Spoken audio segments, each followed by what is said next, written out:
Monsieur le vice-président du Conseil militaire de transition, officiers généraux, membres du Conseil militaire de transition, Monsieur le Premier ministre, chef du gouvernement, Monsieur le ministre, membres du cabinet,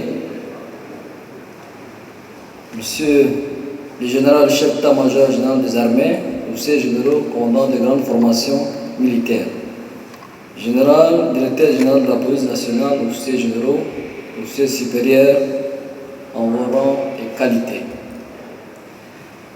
C'est avec une grande émotion que je prends la parole devant vous au lendemain de la signature historique de l'accord de paix à Doha et de la satisfaction populaire et exceptionnelle qui a accompagné cet événement heureux pour nous-mêmes et pour notre pays.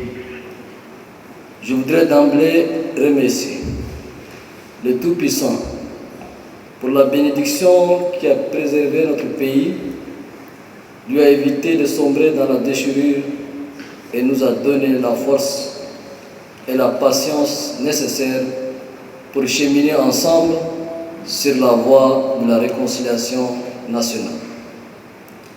Cette rencontre revêt une importance particulière car elle intervient à la veille de deux autres grands événements qui sont la célébration des 72 ans de l'indépendance du Tchad et la tenue du dialogue national inclusif et souverain. Des moments chargés de symboles, mais aussi beaucoup d'espoir. Espoir de voir enfin les Tchadiennes et les Tchadiens se donner la main et affronter ensemble les défis de la refondation du pays. Officiers généraux, officiers supérieurs, chers frères d'armes, lentement mais sûrement, nous avançons dans la conduite de notre processus de transition qui est observé et scruté de l'intérieur comme de l'extérieur du pays, mais aussi cité un exemple. Si nous avons pu arriver à là, c'est grâce à vous d'abord. Vous qui, le 20 avril 2021, face au vide consécutif à la disparition tragique du président de la République, le maréchal du Tchad, Idriss Déby Itno, paix à son âme, tombé en défendant la mère patrie, avait décidé de prendre en main le destin de notre pays en formant le Conseil militaire de transition dont vous m'avez confié la lourde mission de le diriger. Cette décision héroïque et visionnaire, qui est une lecture lucide de la situation, a permis de sauver le pays du néant institutionnel, de la guerre civile, de l'anarchie et de l'engagement dans une ère de transition politique apaisée, consensuelle et exemplaire. Officiers généraux, officiers supérieurs, chers frères d'armes,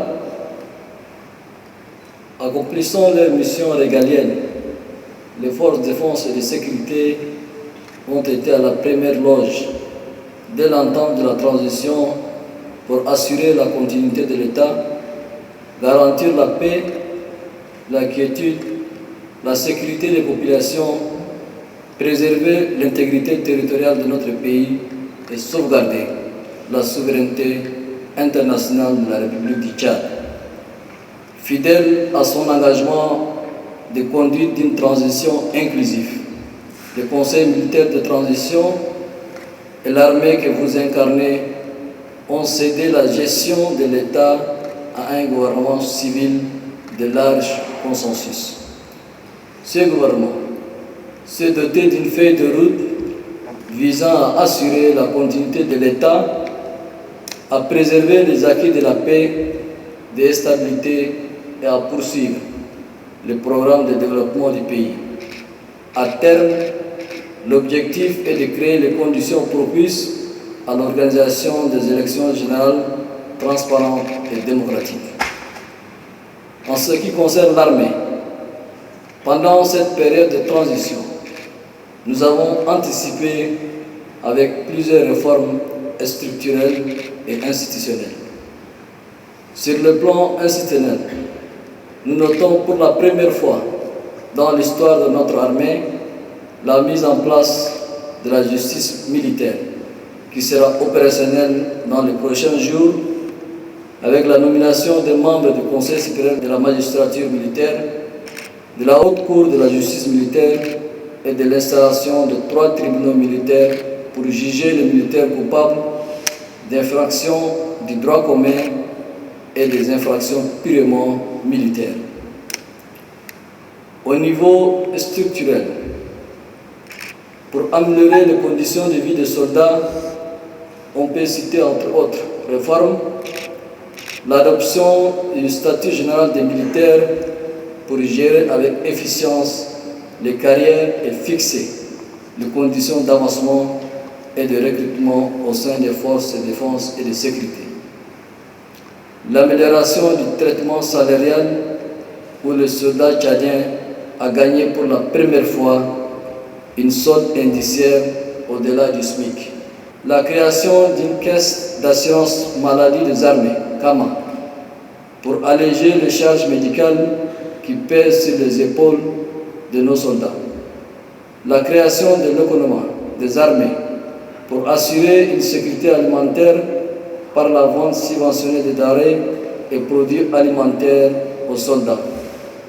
La création de la caisse de retraite militaire, CARMI, pour offrir aux retraités militaires une caisse propre afin de gérer les retraites avec plus d'efficacité, avec différents types de régimes de retraite. Pension des retraités, retraités complémentaires, épargne retraite, pension de néo-cotisants et la pension d'invalidité.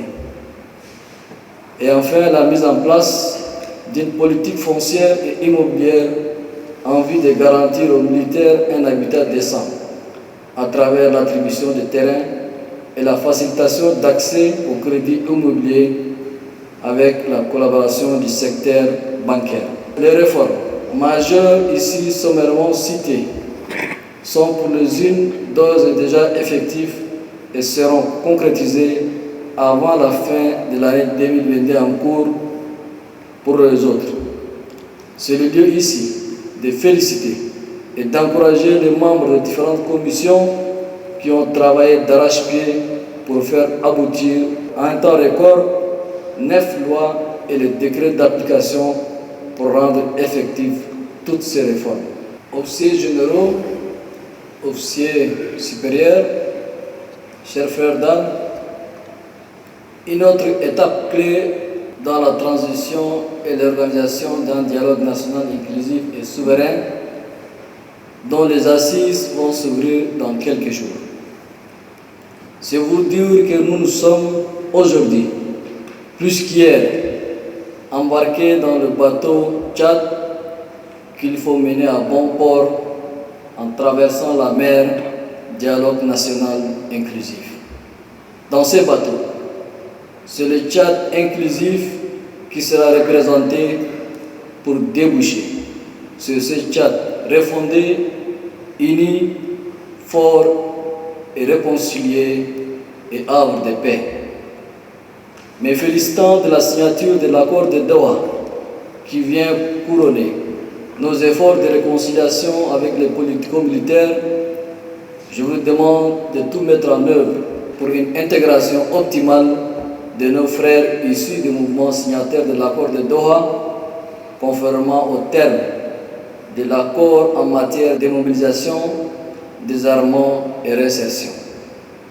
À cet égard, le contenu est appelé à réunir les conditions les plus appropriées pour assurer la participation effective et active des politico-militaires aux assises du dialogue national inclusif. Dans son rôle régalien d'organe suprême et de garant ultime de l'organisation et de la participation au dialogue national inclusif, le Conseil militaire de transition restera engagé pour réussir ce rendez-vous majeur et donner la chance au pays de se doter des institutions pérennes répondant aux aspirations profondes et légitimes du peuple tchadien. Conscient de l'importance d'une participation inclusive et représentative de toutes les forces vives de notre nation, y compris les politico-militaires et la diaspora, le Conseil militaire de transition a prôné tout au long de cette transition une politique de large ouverture, de pardon, d'amnistie et de main tendue pour garantir un rendez-vous ultime avec l'histoire. Cette approche a amené de nombreux acteurs politiques, politico-militaires, activistes, personnes de ressources, hommes d'affaires se trouvant en exil, souvent pendant des décennies, à rentrer au bercail pour contribuer à la dynamique de construction d'un nouveau Tchad. Général, vice-président du Conseil militaire de transition, officiers généraux, membres du Conseil militaire de transition, monsieur le Premier ministre, chef du gouvernement, officiers généraux, officiers supérieurs, chers frères d'armes. Dans ce chantier encore vaste, les forces de défense et de sécurité doivent continuer à jouer leur rôle et remplir correctement leur mission afin d'assurer la quiétude et la sécurité des biens et des personnes, ainsi que la défense et l'intégrité territoriale du pays pour un aboutissement heureux de la transition. La Grande Miette doit aussi signer une participation respectable, disciplinée et apporter sa contribution intellectuelle au débat. Elle doit aussi aider à éclairer la lanterne des participants sur les questions purement militaires. Elle qui connaît mieux que quiconque les bruits de la guerre, de la déchirure et leurs corollaires. Pour clore mon propos, je vous instruis à continuer à être le garant de la défense, de la quiétude, de la sécurité et de la protection de notre patrimoine commun par votre attitude digne, connue et reconnue, et votre implication exemplaire. Vous pouvez amener les Tchadiens à être plus fiers de leur armée et à en croire à un avenir radieux dans la paix et la quiétude. Je formule enfin le vœu que les assises du dialogue national inclusif soient des moments de communion nationale et fraternelle, une communion entre le peuple et son armée nationale et républicaine. Que Dieu vous bénisse et que Dieu bénisse le Tchad, pays de Toumaï. Je vous remercie.